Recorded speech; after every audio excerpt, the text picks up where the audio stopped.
What we've seen today is a sad day for New Jersey. The documents that have been published are both shocking and outrageous. They show government at its worst. Among other things, they call into serious question the honesty of this governor and his staff. As a result of what has been revealed today, this governor has a lot of explaining to do. So many questions remain unanswered. That's why I subpoenaed Mr. Wildstein to testify. So far, what we know is that Mr. Wildstein has been pointed to by everybody, the governor, the executive director, as the fall guy. But when we look at the documents we've seen today, it is clear that that's not the entire story.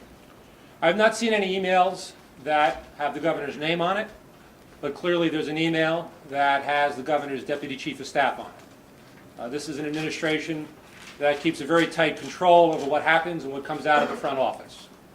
And so we'd like to get explanations as to who else in the governor's office knew about this and what their role was. Well, there's two possibilities. I mean, either he doesn't know what's going on in his front office, or that there's lying going on. What was Bridget Kelly's involvement? What was Mr. Stepnian's involvement? What was Mr. Druniak's involvement? You see lots of names of the governor's front office staff in these emails. It would not be an appropriate conclusion. It would not be an appropriate way to get answers to assume that they had nothing to do with it. Clearly, they're in the email chain. We need to ask questions. The biggest problem is that the governor has created an atmosphere at the Port Authority that enabled people like David Wildstein to believe that he could just do this, and then enabled people like Bill Baroni, with whom I served in the state Senate, to come forth with a made-up cover-up. And then I'd find out that the governor has actually created that atmosphere in his own office, where people who report to him think it's okay to say, let's create some traffic in Fort Lee. To me, as I said, this is still a little shocking.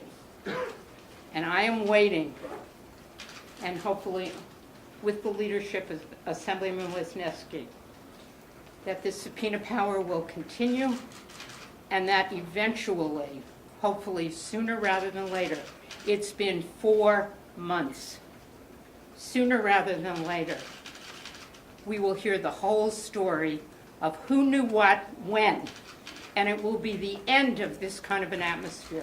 To think that the mayor of one of the communities that I represent has been referred to in, it's hard to tell by words in an email whether they're meant to be demeaning, but to think up, he happens to be of Croatian background, by the way, and he's referred to in the emails as the Serbian, representing Serbia.